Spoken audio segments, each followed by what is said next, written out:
যারা ওপর নিচ মাথা নাড়ে। নূর এবার সোজা হয়ে দাঁড়ালো। ভয় কমেছে সামান্য। যারার হাতেও আলো আছে, মুখাবয়ব স্পষ্ট দেখা যায়। অতি সুন্দরী মেয়েটার মুখে চোখে আধুনিকতার ছোঁয়া। পোশাক আশাকেরও তেমনই অবস্থা। নূর সেদিকে তাকিয়ে সময় নষ্ট করতে চায় না। হুট করে যদি নিবরাস জেগে যায়, তাহলে তো সে ধ্বংসকাণ্ড করে ফেলবে। নূর কোনো দ্বিধা না রেখে যারাকে উদ্দেশ্য করে বলল, আপনি আমায় এভাবে ডেকেছেন কেন? নিবরাস সম্পর্কে কোন সত্যি বলবেন আপনি? এমন কি আছে যা আমি জানি না? বলুন। যারা সামান্য হাসলো। সেই হাসিতে তাচ্ছিল্যতার ছোঁয়া ছিল। সে নূরকে সামান্য টিস করে বলল, তুমি তো মেয়ে কিছুই জানো না। আচ্ছা বলো, নিবরাসের সম্পর্কে কি কি জানো তুমি? নূর কিছুটা স্থির হলো। এখন ভয় তেমন একটা লাগছে না। সুতরাং যারা নামের মেয়েটার সাথে নির্ভয়েই কথা বলা যায়। সে যারার দিকে গভীর দৃষ্টিতে তাকালো, ফের বলল, আমি নিবরাস সম্পর্কে সব জানি। ছোটবেলার সম্পর্কে, ওনার বাবা মা সম্পর্কে, ওনার জীবন সম্পর্কে সব। আর যা জানি না তা আপনিই বলে দিন, শুনি আপনি কি জানেন। বিশ্বাস করতে পারবে? নিবরাস সম্পর্কে কোনো বাজে কথা নিশ্চয় আমি বিশ্বাস করব না। প্রমাণ প্রমাণ ছাড়া তো নাই। আপনি আমার থেকে অনেক বড়, আশা করি আপনি বুঝবেন। আমি নিবরাসের সঙ্গ দিয়েছি, তাই আমি ওনাকে চিনি। কথা যুক্তিসঙ্গত হলে নিশ্চয় বিশ্বাস করব, কিন্তু কিন্তু যেহেতু কথা নয়। যারা তীক্ষ্ণ দৃষ্টিতে তাকায় নূরের দিকে। সে যেমন ভেবেছিল নূর একদমই তেমন নয়। বোকা হলেও নিবরাসের প্রতি চরম বিশ্বাস। যারা গম্ভীর স্বরে বলল, তুমি বিশ্বাস করলেই কি আর না করলেই কি, আমার তাতে কিছুই যায় আসে না। তবে তোমার যদি প্রমাণগুলো দেখে মনে হয় নিবরাস নির্দোষ, তাহলে যা ইচ্ছে করো। যেহেতু তুমি নিবরাসের সাথে থাকো, তাই আমার মনে হলো একজন মানুষ হিসেবে তোমাকে বলা প্রয়োজন। যারা ব্যাগ থেকে 4-5টা ছবি বের করে নূরের হাতে দিল। নূর বিস্ময়ে তাকালে সে ইশারা দিল খোলার জন্য। নূরের কেমন কেমন যেন লাগলো। টর্চের আলো ছবিগুলোর ওপর ফেলতেই নূরের চোখগুলো কেঁপে উঠল। ঝিরঝির করে উঠল মনের ভেতরটা। ছবিগুলো হাত থেকে ফেলে দিয়ে কাঁপা কাঁপা গলায় বলল, এগুলো মিথ্যা, এডিটেড লাগলো। তাচ্ছিল্য হাসে যারা। ছবিগুলো নিচ থেকে তুলে হাতে নেয় সে। সামান্য বালু লেগেছে ছবিগুলোতে। সে ঝাড়া দিয়ে ছবিটা নূরের সামনে ধরে ওর দিকে 20 বাক্য ছড়ে। তোমার স্বামী নিবরাস আমার সাথে শুয়েছিল। দেখো দেখো, বিশ্বাস হচ্ছে না? তাহলে ভালো করে দেখো। এই দেখো, এই অর্ধনগ্ন ছেলেটা নিবরাস, আর এটা আমি। দেখো, চোখ হলো না কেন? ভারী আলো আছে, স্পষ্ট দেখা যায়। দেখো। নূর দেখে না। সে চোখ বন্ধ করে উদ্ভ্রান্তের মতো করে বলে, সরান সরান, এগুলো সরান, মিথ্যা। এটা নিবরাস না, আপনি মিথ্যা বলছেন। এগুলো নকল নকল। যারা ছবিগুলো নিচে ফেলে দেয়। বিচ্ছিরি হাসে। নূর হাঁটু গেড়ে বসে পড়ে নিচে। কিন্তু ছবিগুলোর দিকে ভুলেও তাকায় না। যারাও বসে। সে নূরের দিকে তাকিয়ে ভারী স্বরে বলল, আমার সামনে কেঁদো না। আমার কাছে তোমার কান্নার কোনো মূল্যই নেই। তুমি এখন কোথায় আছো জানো? নূর চোখ তুলে তাকায়। ঘাম আর চোখের জলে মুখটা অন্য রকম লাগছে, স্যাঁতসেঁতে। সে মাথা নেড়ে জানান দেয় সে কোথায় আছে। যারা অবাক। যারা আবার হাসে, বলে, জানো, কবরস্থানে। জানো, এখানে তোমার শ্বশুর মশাইয়ের কবর রয়েছে। নূর বিস্ময়ে তাকায়। চোখ দুটো বড় ছলছলে। যারা আবার টেনে বলে, হুম, তোমার শ্বশুর মশাই নিবরাসের বাবা খুব খারাপ মানুষ ছিলেন। অনেক অত্যাচার চালিয়েছে নিজের পরিবারের উপর। তাই নিবরাস ওনাকে মেরে ফেলেছিল। জানো না, এখানেই কবর দিয়েছে, ও সামনের কবরস্থানে। নূরের গা ছমছম করে ওঠে। নিবরাস নিজে তার বাবাকে মেরে ফেলেছে। নূরের শিরা উপশিরায় রক্ত চলাচল থেমে যেতে লাগলো। শ্বাসটা বোধহয় আটকে আসছে। তাহলে কি সে এতদিন একটা খুনির সাথে ছিল? নূর নিজের মনকে মিথ্যে প্রমাণ করার চেষ্টা চালায়।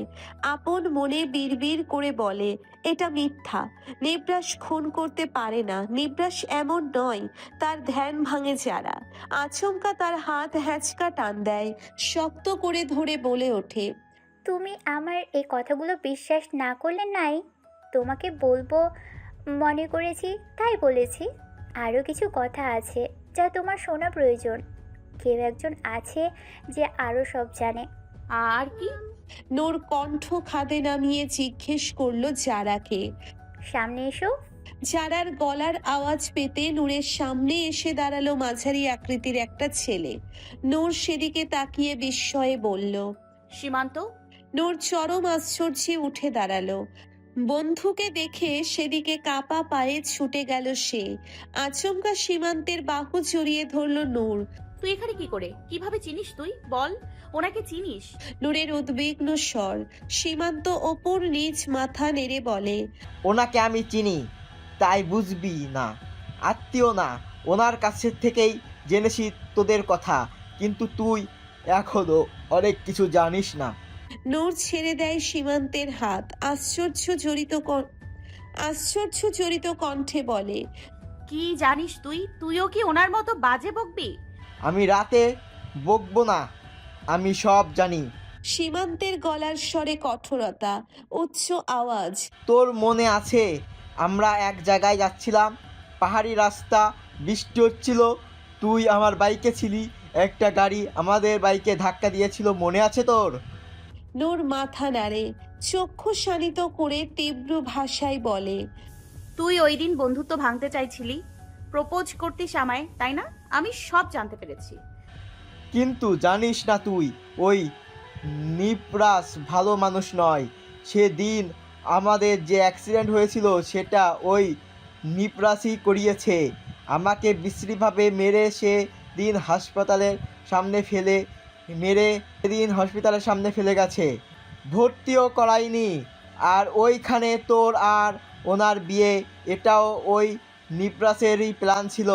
টাকা খেয়েছিল ওই গ্রামের প্রধানকে। বিশ্বাস কর তুই আমি সুস্থ হয়ে যখন আমার ওই এলাকায় গিয়েছিলাম তখন জানতে পারি তোর বিয়ে ওই নিপরাসের সাথেই হয়েছে। তারপর থেকেই খোঁজ খবর নেওয়া চালু করি। তোর বাবা তোর খোঁজ নিতে নারাজ ছিল, জানি না কেন। আমাদের কাউকেই তোর সম্পর্কে বলেনি। তারপর এখানে এসে ওনার সাথে দেখা হয়ে তোর আর নিপরাসের সম্পর্কে জানতে পেরেছি। সীমান্ত এক টানে স্পষ্ট স্বরে কথাগুলো বলছে। নূর থরথর করে কাঁপে। নিবরাস এগুলো করেছে, কিন্তু কেন? এমন না করলেও তো হতো। তুই সত্যি বলছিস? নিবরাসের সামনে বলতে পারবি? নূরের মুখে কিছুটা হলেও বিশ্বাসের ছাপ স্পষ্ট। সে সীমান্তের মুখ থেকে শুনতে চাচ্ছে এত কিছুর পরেও সে নিবরাসের প্রতি বিশ্বাস রেখেছে, তা দেখে হয়রান যারা আর সীমান্ত। নূরের মনে অবিশ্বাসের কিছুটা বীজ বুনলেও তা অতিশয় সামান্য। তার ভাবনার মাঝে হঠাৎ করে গাছের পেছন থেকে আওয়াজ হয়। শুকনো পাতার মর্মর শব্দে সতর্ক হয় সবাই। শব্দ অনুসরণ করে তাকাতেই পেছন থেকে বের হয়ে আসে নিবরাস। তার মুখে কোনো শব্দ নেই, অথচ চোখে আছে তীক্ষ্ণ এক ধরনের নিষ্ঠুরতা। গা ঢোলা কালো প্যান্ট, ধূসর রঙের ভেজা টি শার্ট, আর হাতে এঁটে আছে লম্বা একটা রড। তাদের ফেলা আলোতে নিবরাসের ঘর্মাক্ত মুখাবয়ব স্পষ্ট। চুলগুলো ভেজা, চুইয়ে চুইয়ে জল পড়ছে। নিবরাসকে এই মুহূর্তে এখানে দেখে সবার শ্বাস যেন আটকে গেছে। যারা আর সীমান্ত একে অপরের মুখের দিকে তাকায়। নূর হতবিহ্বল। সে তো ঘুমের ঔষধ দিয়েছিল, তাহলে নিবরাস এখানে কি করে? নিবরাস গাছের ছাল থেকে সামনে এসে দাঁড়ায়। চারপাশ অদ্ভুত ভাবে নীরব, শুধু বড় বড় একটা আওয়াজ হচ্ছে। অনেকদিন পর দেখা। নিবরাস ভারী হেসানো আওয়াজ, অথচ তার কণ্ঠস্বর যেন এই মুহূর্তে ঠান্ডা ছুরির ন্যায় কাজ করছে, যা সামনে দাঁড়ানো তিনজনের হৃদয় কেটে ফালাফালা করে দিতেও বাধাগ্রস্ত হবে না। নূর কিছুটা সাহস জুগিয়ে ঠোঁট কাঁপিয়ে বলল। নিবরাস। নিবরাস সেদিকে তাকায়, ঠোঁট প্রশস্ত করে হেসে বলে। Darling, my heart, my red blood. অতিথিদের সাথে কেউ এইভাবে দেখা করতে আসে লুকিয়ে লুকিয়ে? Very bad. এটা শাস্তি তুমি পরে পাবে। আগে অতিথিদের সংবর্ধনা দিয়ে নেই, তারপর তুমি। লাস্টের কথাগুলো নিবরাস মৃদু হুমকির স্বরে বলেছে। নূরের গা শিউরে ওঠে। নিবরাস আবার হেয়ালি করে বলে। আমার নামে এতক্ষণ অনেক বুলি আছড়িয়েছে অতিথিরা, মেহমানদের বাসায় এসে এমন বলে? বোকা, এখন যে আমি রেগে গেলাম, কি হবে এখন? নিবরাশ ধীর পা ফেলে সামনের দিকে এগিয়ে যায়। হাতে শক্ত করে ধরে রাখা রডটাও তার সাথে জায়গা পরিবর্তন করে। যারার কাছাকাছি যেয়ে তার পায়ের কাছে পড়ে থাকা ছবিগুলো উঠায়। নিবরাশ কাছে আসতেই যারার শরীর জমে গেছে। ছবিগুলো দেখতেই আচমকা রডটা দিয়ে বাড়ি মারে যারার গলার কাছটায়। যারা সতর্ক থাকার কারণে গলায় বাড়ি না লেগে বাড়ি লাগে ঘাড়ের এক সাইডে। তবুও শেষ রক্ষা হয়নি, সে হাঁটু গেড়ে বসে পড়ে। নূর চিৎকার দিয়ে ওঠে, এক পা এগিয়ে আসতে চায়। রডের ইশারায় থামায় নিবরাশ। যারার পেটের ওপর রডটা শুইয়ে বিচ্ছিরি গলায় বলে, তুই এই ছবি আমার সানফ্লাওয়ারকে দেখিয়েছিস? এগুলো তো সব ভ্রান্তি। ওকে জিজ্ঞেস কর, ও আমার সাথে আরো ঘনিষ্ঠ হয়েছে। তুই এই বানোয়ার ছবিগুলো কেন দেখালি ওকে? ও কেঁদেছে ও তোর জন্য। কথাটা বলতে বলতে নিবরাশ আর একটা বাড়ি মারলো যারার পেটে। নূর ভয়ে দুপা পিছিয়ে যায়। ভয়ে তার অবস্থা খারাপ। নিবরাশ নিচের মধ্যে নেই। এই মুহূর্তে সীমান্ত নূরের হাত ধরে ফেলে, এক টানে কাছে নিয়ে এসে বলে, পালা নূর, না হয় এই পাগলটা আমাদেরও মেরে ফেলবে। নূর আর সীমান্ত ছুটে চলেছে এই অচেনা জঙ্গলের মাঝে। নূর এতদিন যাবৎ এখানে থাকছে, তবুও এই অন্ধকারাচ্ছন্ন জায়গাটা তার জন্যে সম্পূর্ণ অজানা, অপরিচিত। তাদের চোখ যেদিকে যাচ্ছে, পাও দিকেই যাচ্ছে। নূর বারে বারে পেছন ফিরে তাকায়। নিবরাশ আসছে না। নূরের পা ভেঙে আসছে। জুতা নেই পরনে। দৌড়ানোর সময় জুতা একটা কোথায় খুলে পড়ে গেছে। তার ভীত মন পালানোতে এত তৎপর ছিল যে জুতোটা নেওয়ার সময় হয়নি।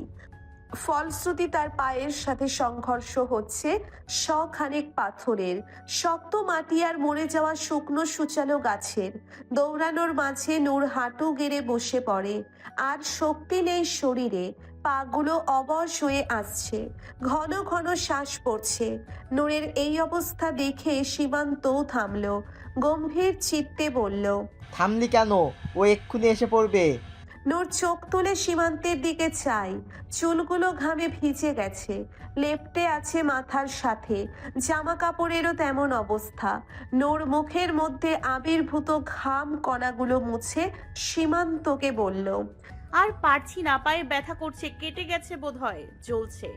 জ্বললেন হবে না, পালাতে হবে আমাদের, না হয় ওই যারার মতো আমরা দুজনও মারা পড়বো। ওঠ। সীমান্ত নূরের হাত টেনে উঠে দাঁড় করালো। টেনে নিয়ে যেতে লাগলো সামনে। নূর সত্যি আর হাঁটতে পারছে না। সে ল্যাংচাচ্ছে। হাঁটার এক মুহূর্তেই তার মনে হলো, এখানে যদি সীমান্তের জায়গায় নিবরাশ হতো, তাহলে কখনোই তাকে এত কষ্ট দিত না সে। হাজার বার জিজ্ঞেস করতো, সানফ্লাওয়ার তুমি ঠিক আছো? হাঁটতে পারবে? বেশি ব্যথা করছে? এমনকি কোলে তুলে নিতেও দুবার ভাবতো না সে। নিবরাশী সে যে সহজেই তার যন্ত্রণা বুঝে নিঃস্বার্থ বিলিয়ে দিত সবকিছু। হুট করেই নূরের মন নিবরাশের জন্যে খারাপ হয়ে গেল। কেন যেন সে বারে বারে পেছন ফিরে যাচ্ছে। মন বলছে নিবরাশ আসুক, তাকে একটু কোলে তুলুক। হাঁটার মাঝে আচমকা নূর দাঁড়িয়ে পড়ে। এত দূর এসে হুট করে তার মনে পড়ে, সে আসলে নিবরাশ থেকে পালাচ্ছে কেন? কারণটা কি? সীমান্ত আর যারা মেয়েটা যা যা বলেছে সে সব শুনেছে, কিন্তু সে তো নিবরাশের কাছ থেকে কোনো সত্যি মিথ্যা যাচাই করেনি। তাহলে এগুলো শুনে কি লাভ হলো? যেখানে সে সত্যি মিথ্যার পার্থক্য আলাদা করতে পারলো না, সেখানে হুট করে নিজের সিদ্ধান্ত চাপিয়ে দিয়ে তো সে নিজেই নিবরাশকে নিজেই অপরাধী বানিয়ে দিচ্ছে। তার অন্তত নিবরাশকে একবার সব জিজ্ঞেস করা দরকার। নূর হুট করে আবার থামে। সীমান্ত বিরক্তিতে জিজ্ঞেস করলো, কি হয়েছে? চল। আমি যাব না। নূর একদম স্পষ্টভাবে বলল। নূরের কথায় সীমান্ত থমকালেও সে পরক্ষণে নিজেকে সামলে নিল। একটা ঢোক গিলে বলল, তুই ক্লান্ত বুঝতে পারছি, চল আমার ওই গাছের পেছনটায় বসি। নূর যেতে চাইল না। তারপরও সে সীমান্তের সাথে গিয়ে ওই গাছের আড়ালে বসে। তাদের জানা নেই এখন কয়টা বাজে, তবে চারপাশে নিস্তব্ধতা দেখে ঠাউর করা যায় যে গভীর। তাছাড়া নূর বেরই হয়েছিল যখন ঘড়ির কাঁটা 12টা ঘন ঘন। সে হিসেবে এখন তো 1টা কিংবা 1:30 বাজবে, বলা চলে এখন মধ্যরাত চলছে। সীমান্ত বলল। হঠাৎ না যাওয়ার জন্য ছুতো দিচ্ছিস কেন? কি হয়েছে? এখান থেকে মারতে চাস? সীমান্তের গলা একটু তেতো শোনালো। নূর কিছু বলছে না। সীমান্ত সেদিকে চেয়ে আবার কটাক্ষ করে বলল। তোর হাজবেন্ড একটা খুনি, অপরাধ প্রবণ আর হিংসাত্মক একটা মানুষ। এখন রাগের বশে তাকে মেরে দিবে আরও ঠিক নাই। তার থেকে এসব জেদ বাদ দেয়। চল আমার সাথে, কোনো রকমে এই জায়গাটা থেকে বের হই, তারপর সোজা কুমিল্লা। ও আমাদের খুঁজে পাবে না, আই সোয়ার। তুই শুধু চল আমার সাথে। নূর কিছুটা অসন্তোষ বোধ করলো সীমান্তের কথায়। সে এত অধিকার দেখাচ্ছে কেন? নিবরাস ছাড়া তার উপর এভাবে অধিকার ফলানোর অধিকার কারণেই। সীমান্ত এমনভাবে তার উপর অধিকার জারি করছে, মনে হচ্ছে যেন তার সাথে সীমান্তের আত্মার সম্পর্ক রয়েছে। নূর মুখ কুচকালো, কিছুটা গম্ভীর্য নিয়ে বলল। উনি আমাকে মারবেন না। আমাকে যদি উনি মেরেও ফেলেন তাহলে আমি বলবো এটা উনি নয়। এতটুকু তো আমি বুঝেছি এতদিনে। আর আমি তোর সাথে পালাবো কেন? আমার তোর সাথে পালানোর মতো কোনো সম্পর্ক আছে নাকি? তাহলে চল করি সম্পর্ক। সীমান্ত নূরের 2 কাঁধ ঝাঁকিয়ে বলল। এমন সময় সীমান্তের এহেন কাণ্ডজ্ঞানহীন কথায় আর কাজে নূর তার হাত ছাড়ি দিয়ে ফেলে দিল। চোখ লাল করে কিছুটা হুমকির স্বরে বলল। Don't dare Simanta, don't dare to touch my body. তারপর আবার বলল। নিবরাস কিন্তু আমায় নিয়ে ভীষণ পজিটিভ। উনি যদি জানে তুই আমাকে এভাবে টাচ করছিস বা আমাকে নিয়ে অন্য স্বপ্ন দেখছিস তাহলে তোর অবস্থা জারার মতো হবে। এতটুকু আমি তো বলতে পারি। লাস্ট মোমেন্টে এসে নিবরাসের প্রতি নূরের এমন সাপোর্টিং কথা সীমান্তের মাথা গরম হয়ে গেছে। যা করার জন্য এত কিছু করলো, নূরের ফালতু কাজের জন্য সেই মুহূর্তকে বিফলে যেতে পারে না। ওই ফালতু ছবিগুলো এত রিয়েলিস্টিক করে তৈরি করালো, এত টাকা খরচ করলো, নিবরাস সম্পর্কে এত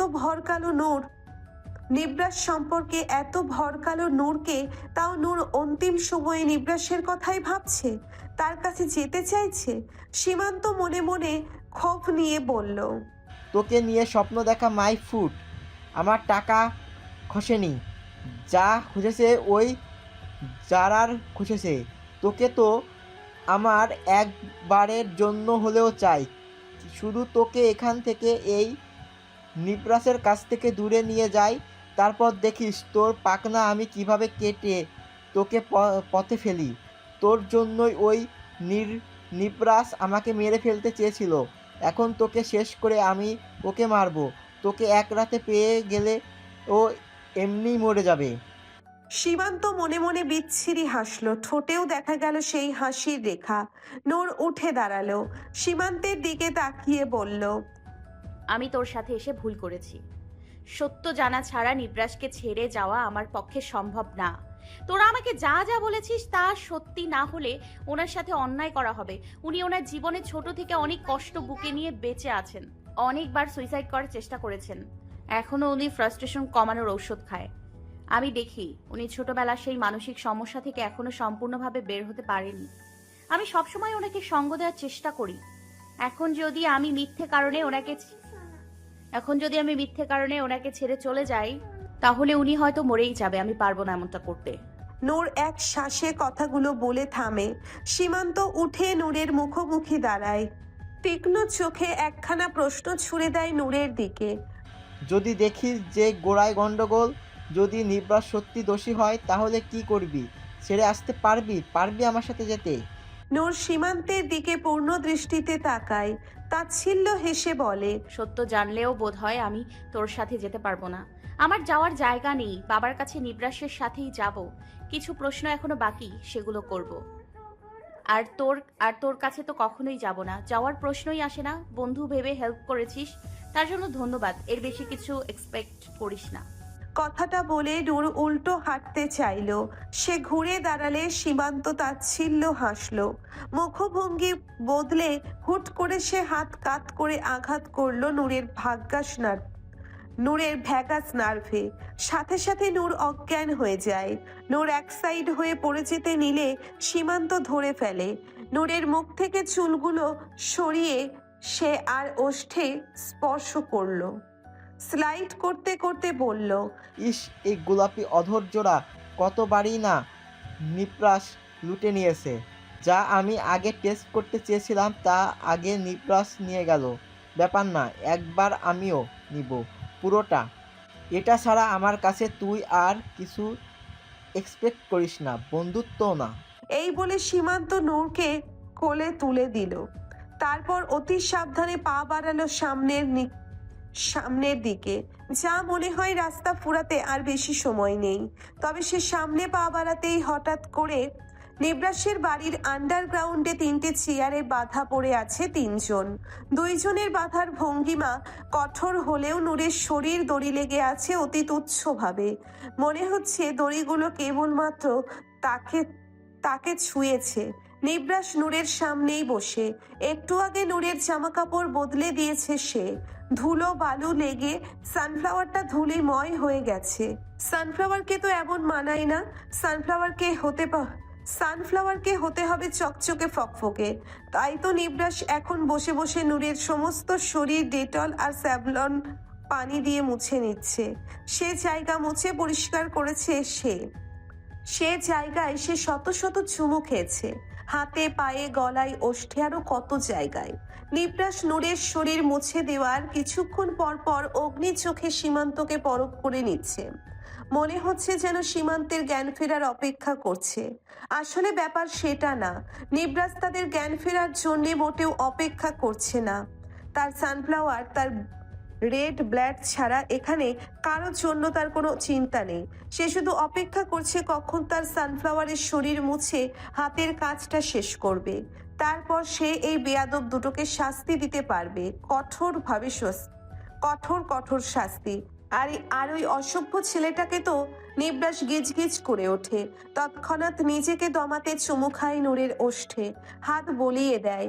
একটু আগে সীমান্ত নূরকে অজ্ঞান করে কোলে নিয়েই সামনে পা বাড়িয়েছিল, কিন্তু সে একটু যেতেই পেছনে পাতার মর্মর আওয়াজ হলো। সীমান্ত সতর্ক হলো।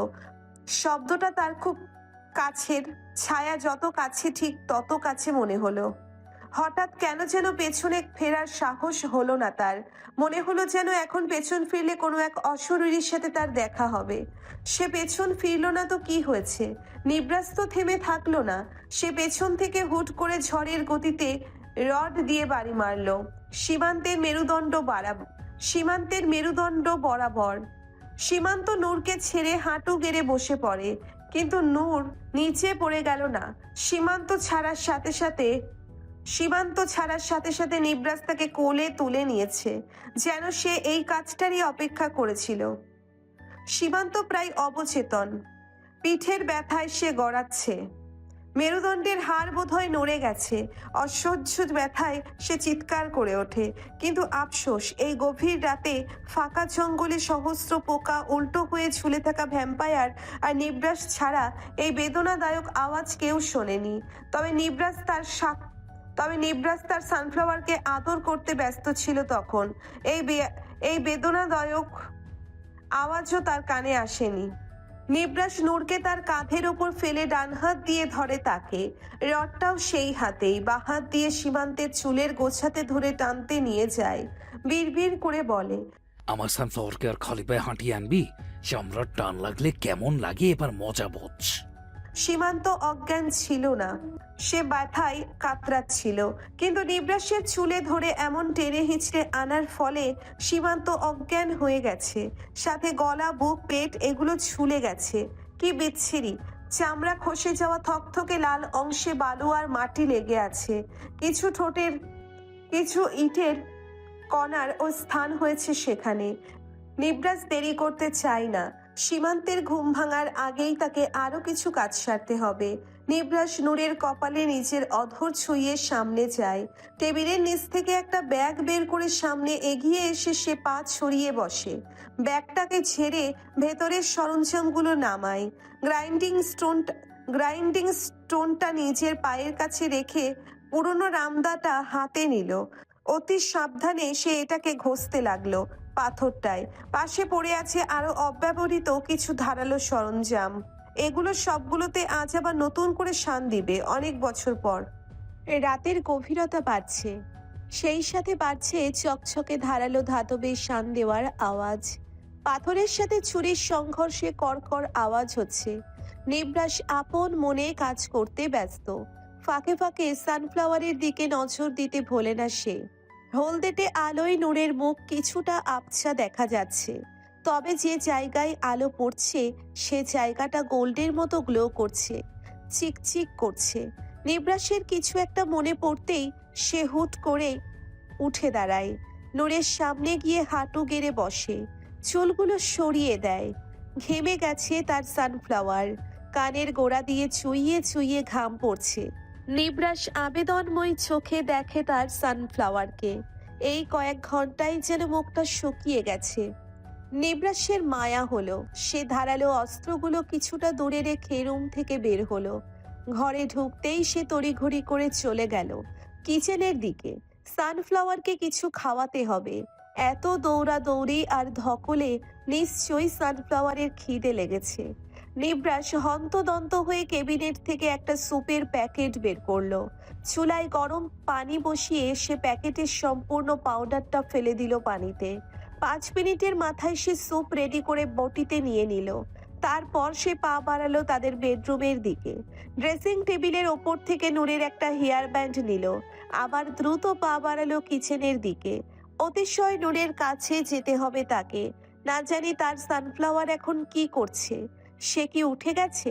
নিবরাস যেন 2 মিনিটের মাথায় নূরের কাছে এসে হাজির হলো। নূর এখনো ঘুমাচ্ছে। নিবরাস একটা বোতল থেকে হাতে পানি নিয়ে নূরের মুখে ছিটিয়ে দেয়, তবে খুব সাবধানে, যাতে নূরের শরীর না ভিজে যায়। নিবরাস খুব আগ্রহ নিয়ে বসে আছে কখন তার সানফ্লাওয়ার চোখ খুলে তাকে দেখবে। অবশেষে নূর দীর্ঘ সময় পর চোখ পিটপিট করে তাকালো। নিবরাস যেন প্রাণ ফিরে পায়। হুট করে দাঁড়িয়ে সে নূরের চুলগুলো রাবার ব্যান্ডের মধ্যে আবদ্ধ করে নিল। এবার নূরের ভরাট মুখখানা স্পষ্ট হলো নিবরাসের চোখে। সে সামনে বসে স্মিত হেসে ডাক দিল নূরকে। ফ্লাওয়ার বেবি, ওঠো, ঘুম শেষ হয়নি এখনো? নূর পিটপিট করে তাকালো নিবরাসের দিকে। ঘাড়ের কাছটায় চিনচিন ব্যথা অনুভব করলো সে। মৃদু ভাঙা ভাঙা আওয়াজে বলল। নিবরাস ঝটপট বোতলের ছিপি খুলে পানি দিল নূরের মুখে। খুব সাবধানে আর সতর্কতার সাথে পানি খাইয়ে সে বোতলের ছিপি আটকালো। নূর একটু স্থবির হয়ে হাত ওঠানোর চেষ্টা করলো, কিন্তু পারল না। পরক্ষণে উপলব্ধি করলো তার হাত পা বাঁধা। সে হতবুদ্ধির ন্যায় নিবরাসের দিকে তাকালো। নিবরাস নূরের দৃষ্টি দেখে। সে আলতো হাতে ছুঁয়ে দেয় নূরের মুখ, কত নরম আর কত আদুরে। নিবরাস হঠাৎ তীক্ষ্ণ দৃষ্টি রেখে বলল। নো ওয়ারি সোনা, কষ্ট হচ্ছে? ওই বেদবটা তোমাকে খালি পায়ে দৌড়াতে বাধ্য করেছে, তাই না? তাই না? নূর আগের মতো চেয়ে আছে। সে পুরোপুরি স্থির হতে পারছে না। এইদিকে নিবরাস উন্মাদের মতো আচরণ করছে। কি সব বলছে? তার ভাবনার মাঝেই নিবরাস আবার বলল। তুমি একটু সুস্থ হও না সোনা। ও তোমাকে যে জায়গায় কষ্ট দিয়েছে, আমি ওর সেই জায়গা কেটে ফেলে দেব। দেখো, তুমি একদমই টেনশন করো না, কিন্তু তার আগে তো তোমাকে সুস্থ হতে হবে, তাই না? ওর কিছু বলছে না। নিবরাস পাশ থেকে স্যুপের বাটিটা হাতে নিয়ে 1 চামচ নূরের মুখের সামনে ধরল। নূরের ইচ্ছে করছে না। তার ঘাড়ের সাইডে প্রচন্ড রকমের ব্যথা করছে। এমন মুহূর্তেই খাবার নামে গলা দিয়ে, তাও নিবরাসের জোড়াজুড়িতে মুখ খুলতে হলো তাকে। নূর খাবার মাঝে আজ চোখে তার সামনের মানুষ দুটোকে দেখে, যারা কিছুটা স্বাভাবিক থাকলেও সীমান্তের অবস্থা খুব খারাপ দেখা যাচ্ছে। মুখে আর শরীরে রক্ত। নূরের মনটা কেমন করে ওঠে। মনে শুধু এখন একটাই প্রশ্ন ঘুরপাক খাচ্ছে, এদের এই অবস্থা কি নিবরাসই করেছে? নিবরাস খাওয়ার এক পর্যায়ে নূরের দিকে প্রখর দৃষ্টিতে তাকালো। তার দৃষ্টি লক্ষ্য করতেই ঘাড় ঘুরিয়ে যারা আর সীমান্তকে দেখে নিল। শান্ত কণ্ঠে বলল। কি দেখছো? ওদের। নূর থতমত খেয়ে বলল। নিবরাস অলিক হাসলো। তুমি ওদের দেখো না, ওরা খারাপ মানুষ। ওরা তোমাকে নিয়ে যেতে এসেছিল, আর ওই বেদবটা তো। নিবরাস গিজ গিজ করে ওঠে। দাঁতে দাঁত চেপে নিজের ক্রোধ দমন করার চেষ্টা করলো। সীমান্ত শরীরে এত রক্ত কেন? আপনি ওদের কিছু করেছেন? নূর ভীত স্বরে আমতা আমতা করে বলল। আমি। নিবরাস নির্ভয়ে সহসা উত্তর দিল। চারিদিকে পিনপিনে নীরবতা। নূর কিছু বলছে না, কিন্তু এই কালধারা ভাঙলো নিবরাস। নূরের মুখটা মুছে দিয়ে বলল, তোমায় আগের থেকেও সুন্দর লাগছে। তোমায় এত সুন্দর লাগছে যে তুমি এই অবস্থায়ও আমায় আকৃষ্ট করতে পারবে। তোমার একটা ইশারা এখন আমি তোমার বুকে মরেও যেতে পারি, জানো তুমি সানফ্লাওয়ার। তবে